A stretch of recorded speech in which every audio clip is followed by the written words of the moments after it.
rekam tuh udah. Udah mengatakan itu amplop.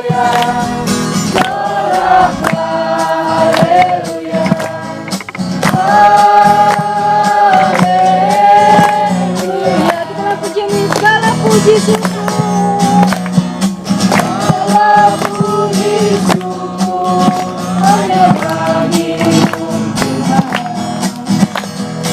Sebab Kau yang layak dipuja. Kami mau bersorak, kami mau bersorak, tinggikan nama-Mu.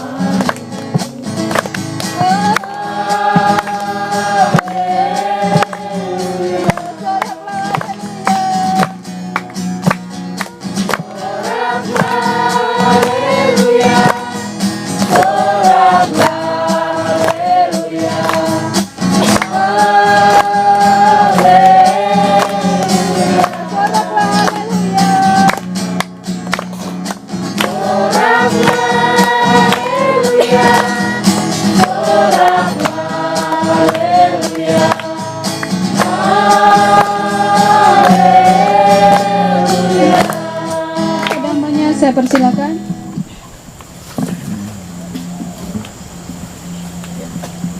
Mari kita tundukkan kepala, kita mulai ibadah kita, mari kita berdoa. Segala puji, hormat kami panjatkan kepada Tuhan, karena kebaikan-Mu yang telah memimpin kami ke tempat ini, untuk datang merayakan tentang Paskah, di mana Engkau terbangkit dari antara orang mati, memberikan hidup yang baru kepada kami. Saat ini Bapa, kami membawa keluarga kami tempat ini, anak-anak kami, remaja pemuda, bahkan kami sebagai jemaat di tempat ini, Tuhan. Kami tahu bahwa tempat ini mungkin tidak bersahabat bagi kami, tetapi di dalam Yesus kami percaya bahwa kuasa-kuasa kegelapan berada di tim Tuhan. Oleh itu Bapa, setiap anak kami yang boleh hadir saat ini, Engkau pimpin, Engkau tuntun, supaya biar Tuhan memulangkan kami dengan baik ke tempat kami masing-masing. Kami akan mulai berkami Bapa, berkati setiap anak kami yang mengambil bagian, supaya di dalamnya Bapa, nama-Mu dipuji dan dipermuliakan. Inilah kami, dengarkan doa kami ini, dalam anak-Mu Yesus kami berdoa. Amin. Ya, jemaat Tuhan masih tetap berdiri. Ya, kita akan masuk di dalam ruang kesaksian. Kita akan buka ruang kesaksian bagi kita semua, bagi Bapak Ibu Saudara yang ingin menyaksikan cinta kasih Tuhan. Namun sebelumnya kita menyanyi pujian, Dia lahir untuk kami, Dia mati untuk kami.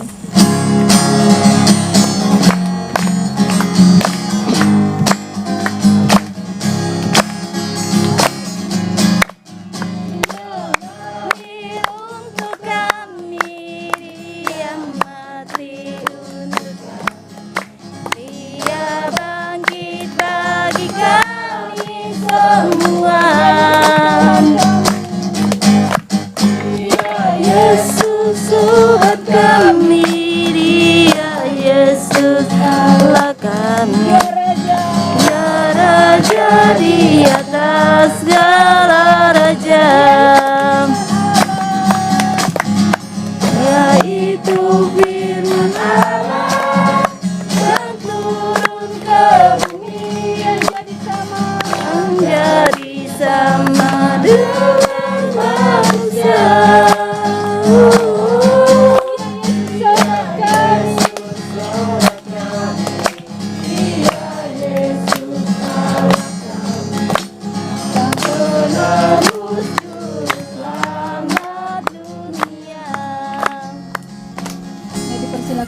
Kembali. Ayam pemuda. Jadi kalau ada yang ingin menyaksikan cinta kasih Tuhan, saya persilakan. Ayo Win, maju. Pemuda, semangat. Aku nyawa ilir, nyawanya salah lagi. Dua kali. Nadanya tuh. Maju. Makan di situ. Mana yang jam? Aku tukang dokumentas. Kemana duduk nih? Duduk berdiri.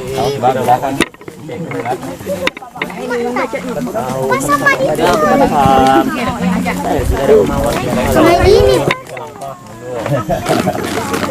Pemilik kasih.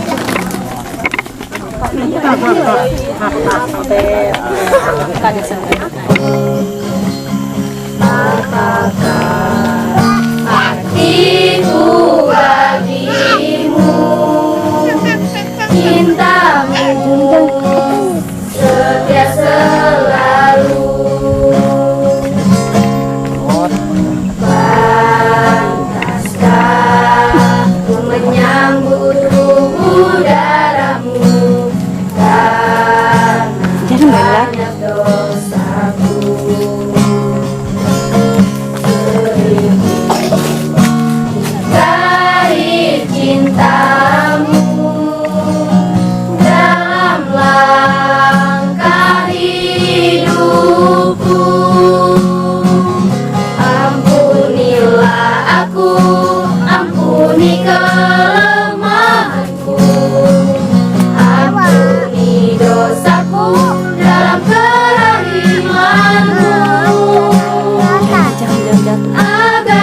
luka Aku wartakan kasih-Mu di dalam hidupku.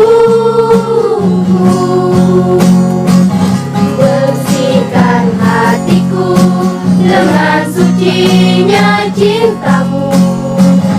Jadikan hatiku di sana cinta-Mu.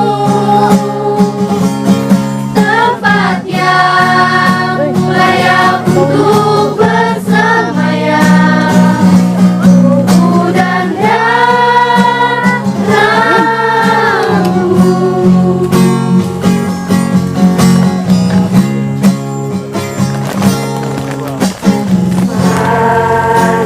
Panaskah ku menyambut tubuh darah-Mu, karena banyak dosaku.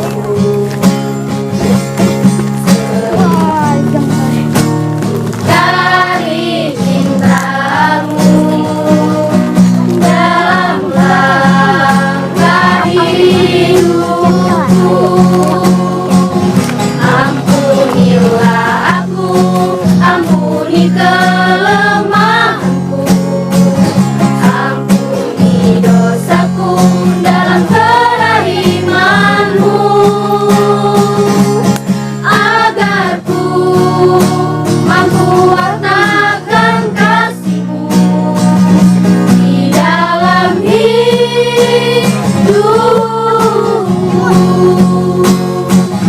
Bersihkan hatiku dengan sucinya cinta-Mu. Jadikan hatiku istana cinta-Mu. Tempat yang layak untuk bersemayam. Tubuh dan darah-Mu. Ampunilah aku, ampuni kelemahanku, ampuni dosaku dalam kerahiman-Mu, agar ku mampu wartakan kasih-Mu di dalam hidupku.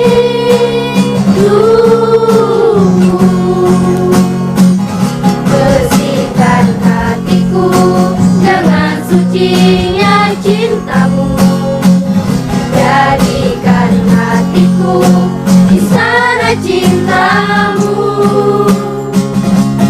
Tempat yang layak untuk bersemayam. Tubuh dan darah-Mu.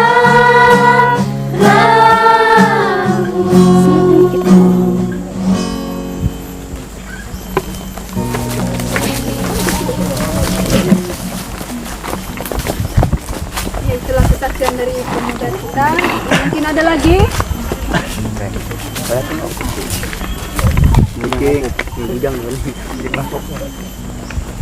Terima kasih Bapak. Bapak Ibu-ibu.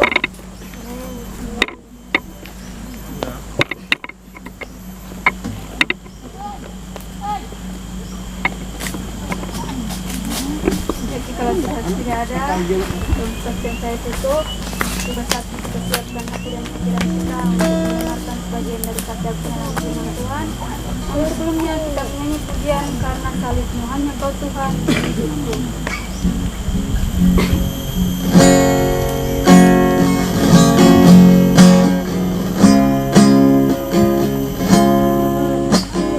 Hanya Kau Tuhan hidupku. Kau berikan hidup yang baru. Darah-Mu menyucikan kita.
mari kita berdoa.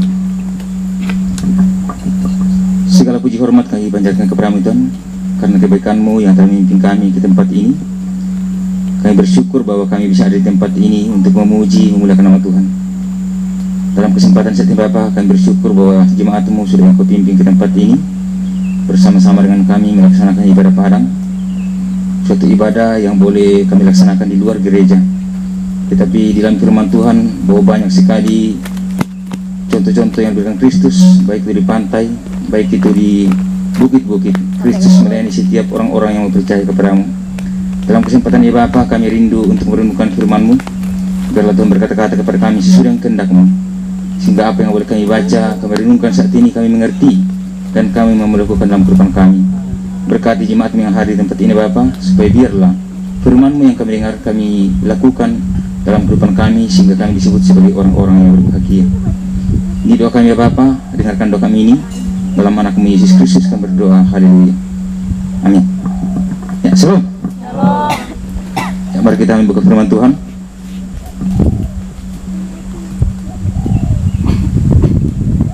Firman Tuhan di dalam Matius pasal yang kelima, ayat yang pertama sampai yang ke-12.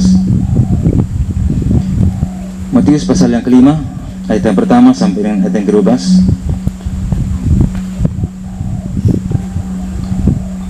Kalau kita sudah mendapatkannya, mari kita membaca firman ini secara bersama-sama. Matius pasal 5, ayat yang pertama sampai dengan ayat yang ke-12. Di atas perikop khotbah di bukit. Mari kita membaca firman Tuhan secara bersama-sama. 1, 2, 3. Ketika Yesus melihat orang banyak itu, naiklah ia ke atas bukit, dan setelah ia duduk, datanglah murid-muridnya kepadanya. Maka Yesus pun mulai berbicara dalam mengajar mereka, katanya, berbahagialah orang yang miskin di hadapan Allah, karena mereka lah yang mempunyai kerajaan surga.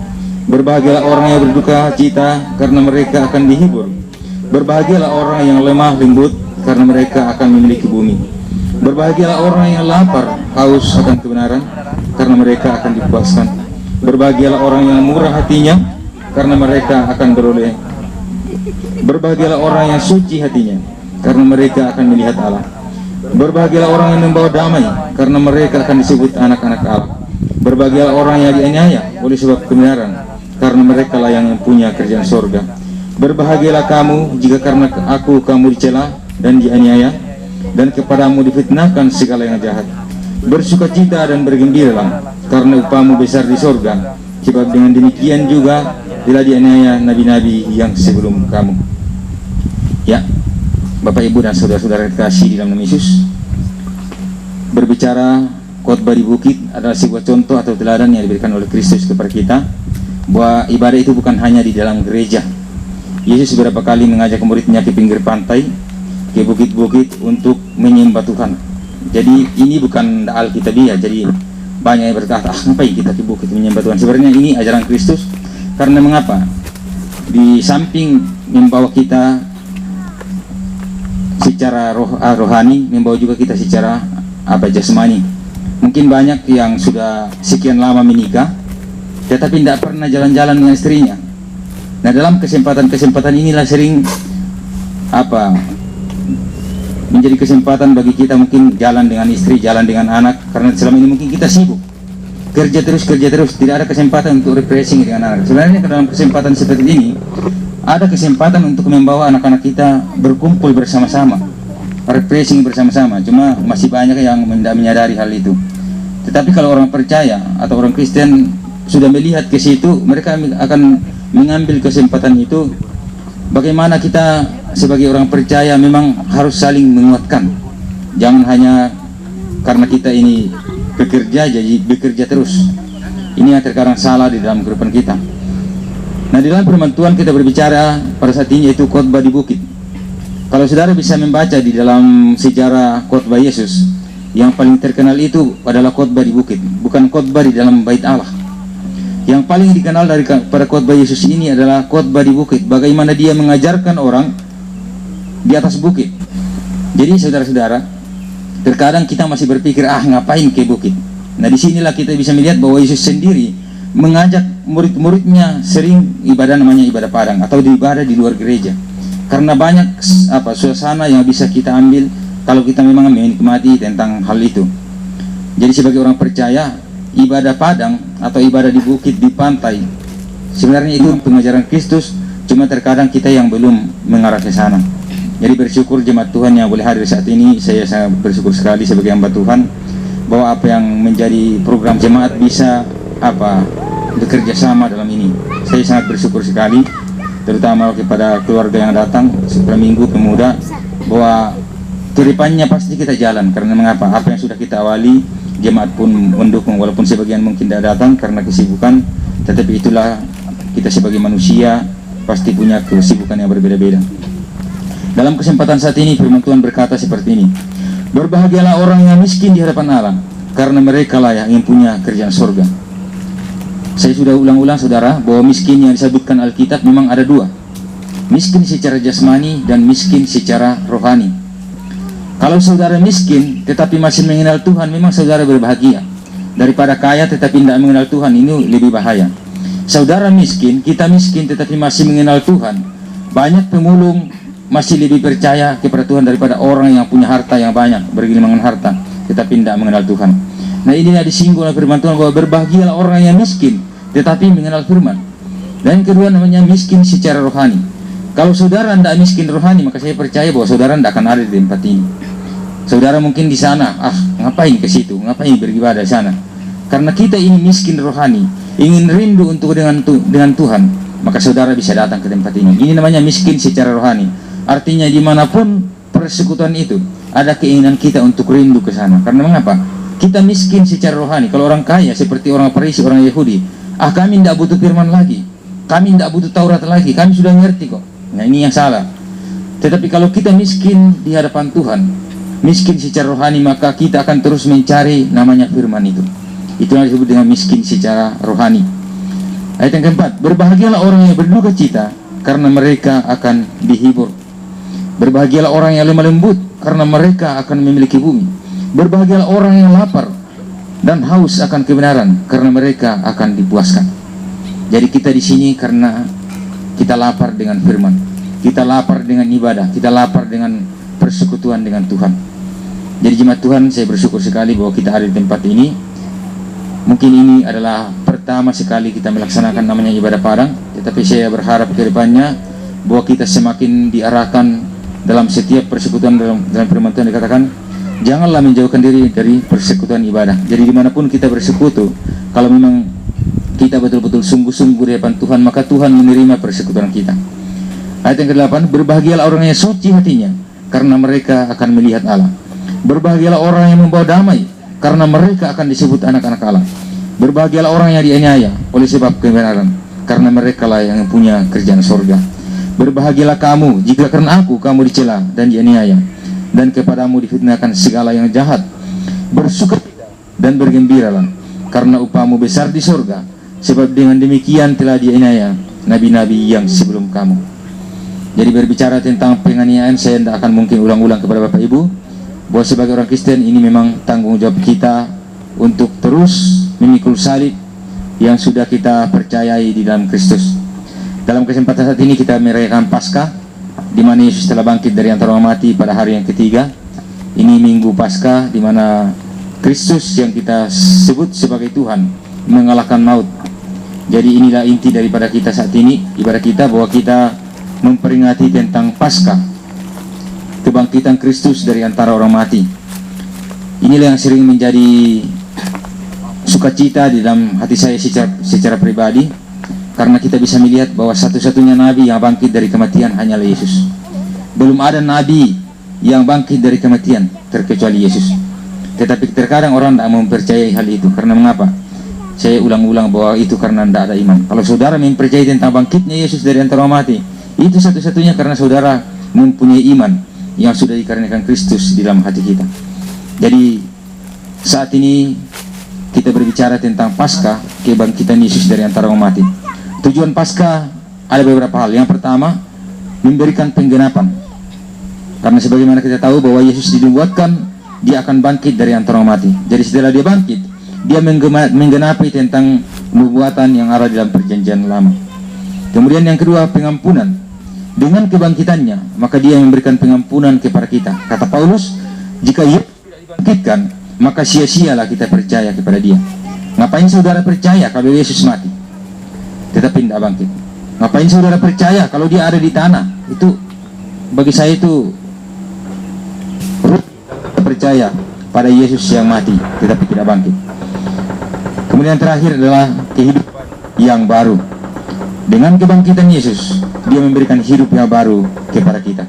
Jadi firman Tuhan yang boleh saya sampaikan saat ini, bahwa kita bersyukur kita melaksanakan dua ibadah, ibadah Padang dan juga ibadah Paskah, yang boleh kita syukuri bahwa Kristus yang kita sembah, Yesus yang kita sembah telah mengalahkan maut dan memberikan hidup yang baru kepada kita. Mari kita tundukkan kepala, kita berdoa. Kami sungguh bersyukur ya Tuhan, oleh karena firman-Mu yang singkat kami dengarkan saat ini. Kami anak-anak di tempat ini Bapa bersyukur karena pimpinan-Mu telah menyertai kami datang ke tempat ini dan kami sudah sampai di tempat ini. Masih banyak kegiatan yang akan dilaksanakan bersama dengan anak-anak kami Bapa. Oleh sebab itu Bapa, kami serahkan setiap anak-anak-Mu baik sekolah minggu, remaja pemuda, mungkin ada yang akan melanjutkan untuk menaiki jelungga ini Bapa. Kami berdoa biarlah Tuhan menjaga mereka, jauhkan dari hal-hal yang tidak kami inginkan ya Bapa. Sehingga biarlah Bapa ketika kami pulang benar-benar ada damai sejahtera dalam kehidupan kami, tidak ada penyesalan dalam kehidupan kami ya Bapa. Dan biarlah Bapa dalam kehidupan kami sebagai orang percaya semakin hari semakin mendekatkan diri kepada Tuhan. Jemaat yang sudah mendengarkan firman-Mu Tuhan, biarlah firman-Mu tertanam dalam hati kami renungkan, kami lakukan, supaya biarlah Bapa hidup kami semakin hari semakin dekat kepada Tuhan. Ini doa kami, dengarkan doa kami ini dalam anak-Mu Yesus Kristus kami berdoa. Haleluya. Amin.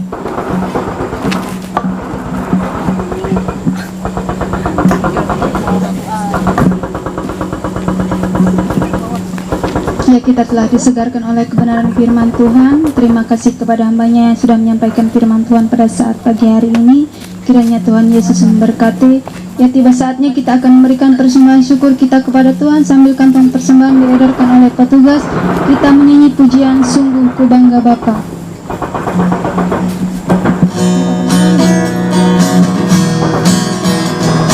Ya, persembahan dipimpin oleh saudara kita Peri.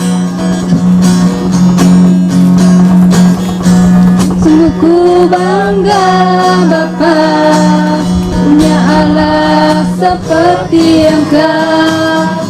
Sungguh ku bangga Yesus, atas segala pengorbanan-Mu tak ingin aku hidup lepas dari kasih-Mu. Kasih-Mu menyelamatkan dan beriku pengharapan. Kini ku persembahkan, apa yang aku miliki. Tiada berarti bila dibanding dengan kasih-Mu, namun ku ingin memberi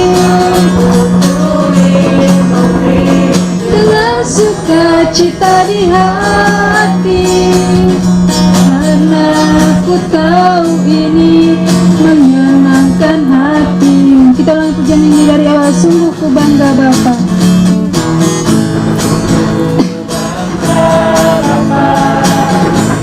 Allah seperti Engkau. Sungguh ku bangga Yesus, atas segala pengorbanan-Mu tak ingin aku hidup lepas dari kasih-Mu. Kasih-Mu menyelamatkan dan beriku pengharapan. Kini ku persembahkan, apa yang aku miliki. Tidak berarti bila dibanding dengan kasih-Mu, namun ku ingin memberi dengan sukacita di hati, karena ku tahu ini menyenangkan hati-Mu. Mari kita berdoa. Bapa di sorga, Bapa yang baik,